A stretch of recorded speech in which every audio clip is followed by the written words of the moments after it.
Hello दोस्तों, स्वागत है आपका फिर से संविधान की अगली वीडियो में।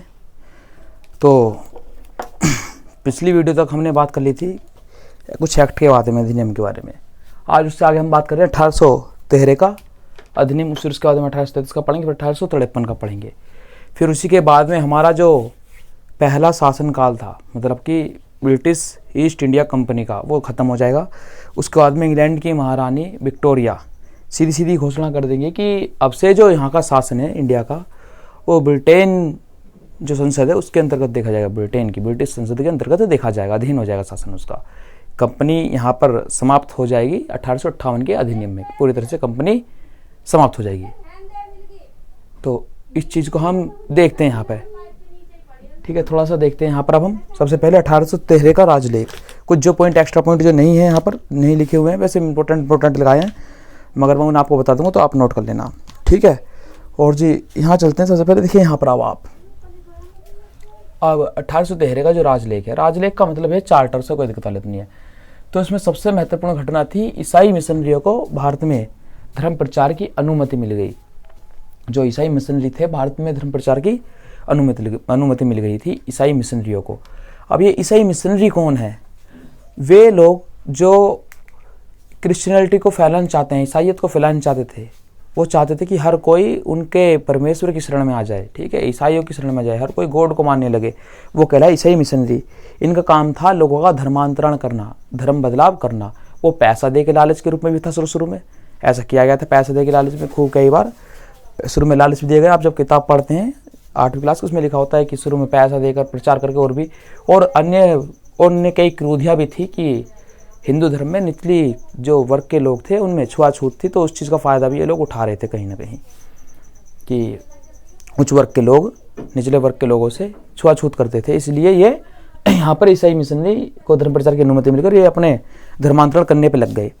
क्योंकि ये ऐसा माना जाता है, यदि किसी देश में किसी धर्म को या किसी विशेष संस्कृति को मानने वाले लोगों की संख्या जब ज़्यादा होगी, तो उस देश का रुख उसके प्रति ही होगा अधिकतर, जिसका कल्चर आपसे मैच करेगा। तो ये तो था यहाँ पे ईसाई धर्म मिशनरियों को भारत में धर्म प्रचार की अनुमति मिल गई। दूसरी बात यहाँ पे जो महत्वपूर्ण बात हुई, कंपनी के व्यापारिक एकाधिकार को, जो अभी तक स्पेशल राइट्स था कंपनी के पास में कि बस केवल वही व्यापार कर सकते भारत से, उसे समाप्त कर दिया गया। और सभी ब्रिटिश जनों को, जितने ब्रिटिश के लोग थे, छोटे मोटे सभी व्यापारी थे, बड़ी कंपनियां छोटे व्यापारी भी थे, उन्हें व्यापार करने की अनुमति दे दी गई भारत के साथ में। मतलब कि जहां तक अब तक कंपनी का एक प्रभुत्व था व्यापार करने पर, उस चीज को खत्म कर इन्होंने छोटे मोटे व्यापारियों के लिए, छोटी कंपनियों के लिए भी भारत के लिए रास्ता खोल दिया। बस एक इसमें चीज याद रखना कि बस जब कंपनी ने कहा कि भाई हमें कुछ तो स्पेशल छोड़िए, तो कंपनी के लिए चीन के साथ व्यापार और चाय के साथ व्यापार में, चीन और चाय, इन दो चीजों पर व्यापार के लिए उन्हें एकाधिकार दे दिया कि चीन के साथ और चाय का व्यापार तुम ही कर सकते हो और कोई कंपनी या अन्य छोटा व्यापारी नहीं कर पाएगा, ठीक है। अब 1833 का राजलेख, उसके बाद में फिर उसके बाद में आता है, फिर इसमें जो है जी, भारतीयों की शिक्षा पर प्रतिवर्ष 1 लाख रुपए खर्च करने का प्रावधान किया गया। जो भारतीय लोगों की शिक्षा थी उस पर 1 लाख रुपए प्रतिवर्ष खर्च करने का प्रावधान भी किया गया था, ठीक है, कि हम जो भारतीय हैं उन्हें शिक्षा देंगे और उस पर 1 लाख रुपए प्रतिवर्ष खर्च करेंगे। दूसरा, स्थानीय स्वायत्त संस्थाओं को, ठीक है, स्थानीय स्वायत्त शासित संस्थाओं को करारोपण का अधिकार दे देगा, टैक्स का अधिकार दे देगा। जो वहाँ पे स्थानीय जो संस्थाएं थी अंग्रेजों द्वारा बनाई गई, ठीक है, उन्हें करारोपण का टैक्स अधिकार दे देगा। फिर उसके बाद में चलता है 1833 का राजलेख। जब 1833 के राजलेख में हम मिलते हैं तो यहाँ पर सबसे महत्वपूर्ण केंद्रीयकरण यहाँ पे शुरू हुआ आपका, ठीक है। जब यहाँ पर आपका केंद्रीयकरण शुरू हुआ तो इसमें सबसे महत्वपूर्ण बात यह हुई कि बंगाल के जो गवर्नर थे, उसको संपूर्ण भारत का गवर्नर बना दिया गया। और ऐसे पहले गवर्नर थे लॉर्ड विलियम बेंटिंग।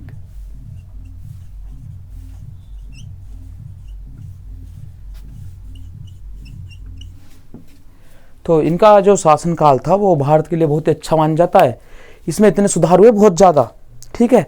तो अच्छा, कोई दिक्कत वाली बात नहीं। देखिए, जो सबसे पहले गवर्नर थे, जो अध्यक्ष थे कंपनी के, वो थे लॉर्ड मेयर, ठीक है, ब्रिटेन की महारानी, जिसकी अध्यक्षता में व्यापार करने भेजा था। फिर उसके बाद में गवर्नर जनरल का पद बना जो कि वारेन हेस्टिंग थे, उनके फिलिप फ्रांसिस, मानवेल मानसन बारवेल, ठीक है, ये तो उनके अन्य 4 साथी थे। फिलिप, देखिए सबसे पहले लॉर्ड मेयर, फिर उसके बाद में वारेन हेस्टिंग प्रथम गवर्नर जनरल, फिर गवर्नर जनरल प्लस सेनापति की शक्तियों को प्राप्त करने वाले कार्निवालिस, अब पूरे भारत के लॉर्ड विलियम बेंटिक। तो कई बार सवाल पूछ जाएगा भारत के गवर्नर जनरल कौन थे, तो लॉर्ड विलियम बेंटिक थे भारत के गवर्नर जनरल, ठीक है।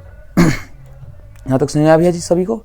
चलिए अब इसमें जो हुआ, गवर्नर जनरल की परिषद द्वारा जो पारित कानून था उसको अधिनियम कहा जाने लगा। अच्छा, जब लॉर्ड, देखिए पूरे भारत का बना दिया गया। अब इसकी जो संस्था थी, इसकी सहायता के लिए भारतीय विधान परिषद का गठन किया गया। इसमें 12 सदस्य होते थे आपके, ठीक है, 12 सदस्य भारतीय विधान परिषद। जब अलग से ये बन गया हमारा लॉर्ड विलियम बेंटिक पूरे भारत के हैं, तो पूरे भारत के लिए जो कानून बनाएगी वो बनाएगी भारतीय विधान परिषद बनाएगी, इंडिया लेजिस्लेटिव काउंसिल, ठीक है। अब गवर्नर जनरल की परिषद द्वारा पारित कानून को क्या कहा जाने लगा, अधिनियम कहा जाने लगा। इससे पहले जितने भी कानून बने थे उन्हें विनियम कहा जाता था। तो विनिमय जो थे वो इससे पहले आते थे। इसके बाद जितने वैसे भी क्या भी अधिनियम आए। दूसरा, कंपनी के व्यापारिक अधिकार को पूर्णतः समाप्त कर दिया गया। जो ऊपर कंपनी को छोड़ दिया गया था इस चीज के व्यापार के साथ में, चीन और चाइना के साथ, अब वो भी खत्म कर दिया गया। कंपनी का जो व्यापारिक कार्य था, व्यापारिक अधिकार था, उसे पूरी तरह से क्या समाप्त कर दिया गया। और उसके जो कंपनी के जो कर्मचारी थे उन्हें अपने प्रशासनिक कार्यों में भागीदार बना लिया गया थोड़ा कुछ हद तक, ठीक है। अब यहाँ देखिए थोड़ा सा भी, बम्बई तथा मद्रास की विधान परिषदों को, ठीक है, बम्बई और मद्रास की विधान परिषदों को विधि निर्माण की शक्तियां वापस दे दी गई, जो उनसे ले ली गई थी। कहाँ बना रहे थे इनके लिए भी कलकत्ता की सरकार ही बना रही थी, ठीक है, सभी के लिए आते, तो उन्हें वापसी दे दी गई। बम्बई और मद्रास का अपना तुम खुद बना सकती हो। और विधि परामर्श मतलब कि सलाह हेतु, विधि मतलब कि कानूनी सलाह हेतु गवर्नर जनरल की परिषद में विधि सदस्य के रूप में गवर्नर, देखिए गवर्नर जनरल की परिषद जो थे उसमें कितने सदस्य थे भैया आपके भैया, ये भारतीय विधान परिषद है। गवर्नर जनरल जिसकी परिषद है वो अभी 4 सदस्य ही है, 4 सदस्य है। तो विधि सदस्य को चौथे रूप में सदस्य माना गया उसमें। अच्छा, जो कानूनों पर, विधि सदस्य का मतलब है जो कानूनों पर गवर्नर जनरल को उसकी उनको राय दे, ठीक है, चौथा सदस्य बना दिया गया उसमें विधि परामर्श हेतु, चौथा सदस्य जब बनाया गया वो। इसमें सबसे महत्वपूर्ण बात यह है कि ये भाग तो ले सकता था बैठकों में मगर मतदान नहीं कर सकता था, ठीक है। फिर उसके बाद में सबसे पहले यहाँ पर प्रथम विधि आयोग भी बनाया गया। लॉर्ड विलियम बेंटिक थे हमारे भारत के गवर्नर जनरल, और 1834 में इन्होंने लॉर्ड मैकाले की अध्यक्षता में 4 सदस्य प्रथम विधि आयोग बनाया गया, ठीक है जी।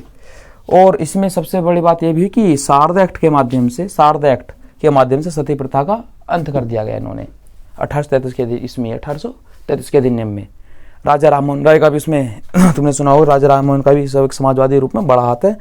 उधर ही लॉर्ड विलियम बेंटिक भी उस समय पर गवर्नर जनरल थे, तो जिन्होंने शारदा एक्ट लाकर सती प्रथा को गैर कानूनी घोषित कर दिया, वो रोक दिया। सती प्रथा में होता ये था कि जब किसी व्यक्ति की मृत्यु हो जाती थी तो उसके पश्चात जो उसकी बीवी रहती थी, सहभागिनी रहती थी उसकी, ठीक है, तो उसको भांग का लेप देकर उसकी चिताओं के साथ लकड़ियों से बांध दिया जाता था, उसकी चिता के साथ, जो उसे उसकी मर्जी हो ना हो, और उसे अग्नि दे दी जाती थी। जिंदी महिलाओं को ही अग्नि में समर्पित कर दिया जाता था। तो ये सबसे बड़ी हिंदू धर्म की क्रूरती लगी उन्हें। और उसके बाद लोग कहते थे सती हो गई, जैसे भगवान शिव की पत्नी सती थी, इस हिसाब से। तो सती प्रथा का इसका अंत कर दिया गया, तो ये भी आपका खत्म हो गया। दूसरा बात कि दास प्रथा को विधि विरुद्ध घोषित किया गया, दास प्रथा को गैर कानूनी बताया गया, और 1843 में इसके खिलाफ कानून बनाकर इसका उन्मूलन कर दिया गया, समाप्त कर दिया गया कि दास प्रथा। अब दास प्रथा क्या थी कि कुछ जगह पर उच्च वर्ग के लोग निम्न वर्ग के लोगों को या बलशाली व्यक्ति कमजोर व्यक्तियों को दास बना के रखते थे, उनसे जबरदस्ती काम करवाते थे, मजदूरी के रूप में कुछ नहीं देते थे। और दास संबंधी विचार आपको प्लेटो और अरिस्टो के मिल जाएंगे सुनने को, ठीक है। तो वहाँ से दास्तां यहाँ पे थोड़ी सी निम्न है, ठीक है, अलग है। तो ये थे आपके यहाँ तक के मेन चीज़ें। और अब चलते हैं भैया, देखिए इसमें जो एक्ट में जो खास बात थी, जो ये जो आपका अब 1853 के राजलेख पे हम चलते हैं। तो ये लास्ट का राजलेख है ब्रिटिश कंपनी के अंतर्गत। सबसे पहले इसमें जानिए, देखिए इसमें कंपनी के कार्यों को, देखिए कंपनी के कार्यों को देखो ऊपर अलग कर दिया गया, बिल्कुल ही ऊपर कर दिया गया है, बिल्कुल कंपनी कार्यों को अलग। ये भारतीय विधान परिषद, ठीक है, वहां से इसका एक अधिकार भी क्या कर दिया गया, पूरी तरह से समाप्त कर दिया गया यहाँ से भी। अब जो 1853 का राजलेख था, उसमें सबसे ज्यादा महत्वपूर्ण बात यह थी कि बंगाल के प्रशासनिक कार्यों के लिए एक अलग पृथक लेफ्टिनेंट गवर्नर जनरल का पद बनाया गया, लेफ्टिनेंट गवर्नर जनरल का पद बनाया गया, ठीक है, उसके लिए, बंगाल के लिए। और जो कंपनी के अंदर कर्मचारी भर्ती होते थे, उनके लिए प्रतियोगी परीक्षाओं यानी कि कॉम्पिटिटिव एग्जाम्स का गठन हुआ यहाँ पर, ठीक है। सबसे बड़ी बात ये भी थी थोड़ा सा। और इस अधिनियम द्वारा 1853 के अधिनियम द्वारा कंपनी के व्यापारिक कार्य को लिए, जो मतलब व्यापारिक कार्य तो पहले अलग हो चुके थे, राजनीतिक कार्य को दो भागों में बांट लिया गया। राजनीतिक कार्य में जो प्रशासनिक कार्य थे, वो पहले प्रशासनिक जो काम थे वो राजनीति के अंदर ही आते थे, राजस्व संबंधी, प्रशासनिक संबंधी, सेना संबंधी। अब प्रशासनिक कार्य को राजनीतिक कार्यों से अलग कर दिया गया, लिख लीजिए इस चीज को। तीसरा पॉइंट, इस अधिनियम में प्रशासनिक कार्यों को राजनीतिक कार्यों से अलग कर दिया गया, प्रशासनिक कार्य को राजनीतिक कार्य से अलग कर दिया गया। और विधि निर्माण हेतु एक 12 सदस्यीय कमेटी बनाई गई जिसे भारतीय विधान परिषद कहा गया। ये जो लॉर्ड विलियम बेंटिंक है ना, यहाँ पर इनके समय में नहीं बनी थी, आगे चलकर बनी थी। थोड़ा सा मिसअंडरस्टैंडिंग हो गया, ठीक है, थोड़ा सा। तो यहाँ पे नहीं बनी थी, यहाँ बनी थी आपकी 1853 के राजलेख में, ठीक है। 12 सदस्यीय भारतीय विधान परिषद, ये यहाँ पर बनाएगी आपकी, ठीक है जी। उसके बाद में जो इस बिल को मंगवाने वाले थे, उनका नाम था लॉर्ड डलहौजी, ठीक है। उनकी हड़प नीति बहुत ज़्यादा मशहूर है यहाँ पर, ठीक है। तो लॉर्ड डलहौजी उन्होंने समाप्त, मतलब कि कंपनी के व्यापक दोषों को दूर करने के लिए इस विधेयक की मांग की। तो हड़प नीति भी है डलहौजी की। तो यहाँ पे कॉम्पिटिटिव एग्जाम्स चालू हो गए आपके, ठीक है। तो यहाँ से भी जो एक्ट पारित होते थे उन्हें भी अधिनियम ही कहा गया, यहाँ से कोई दिक्कत वाली बात नहीं उसमें भी। और यहाँ पे एक और खास बात हुआ, जो यहाँ पर आपका ये विधि सदस्य था, इससे परमानेंट कर दिया गया, ठीक है। विधि सदस्य को परमानेंट स्थायी सदस्य बना दिया गया उसका, कि अब विधि सदस्य होगा ही होगा, गवर्नर जनरल उसकी परिषद में होगा ही होगा, ठीक है जी। और जो, ठीक है, और लेफ्टिनेंट जो गवर्नर जनरल था, उसके बारे में भी इतनी खास कुछ ज़्यादा जानकारी मिलती नहीं, क्या नाम था उसका क्या नहीं, बस वैसे इतना बहुत ही कम पूछे जाते हैं यहाँ से, ठीक है, मगर फिर भी समझ लेना। अब इस समय में यहाँ पर कंपनी को ये हो गया कि ब्रिटिश संसद किसी भी समय कंपनी को समाप्त कर सकती है, ठीक है जी। एक लिखेंगे, लास्ट लाइन लिखेंगे, निदेशक मंडल के सदस्यों की संख्या 1853 में, निदेशक मंडल के सदस्यों की संख्या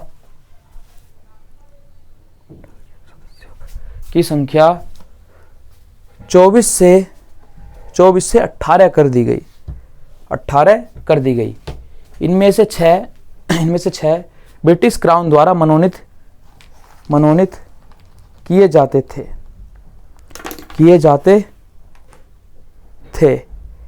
ठीक है जी भैया। तो ये हो गया आपके आज के पूरे कंप्लीट। कल चलेंगे हमारे इससे आगे का अधिनियम, तो कल करेंगे आगे का अधिनियम पे बात। आज के लिए इतना ही बस। धन्यवाद। जय हिंद साथियों।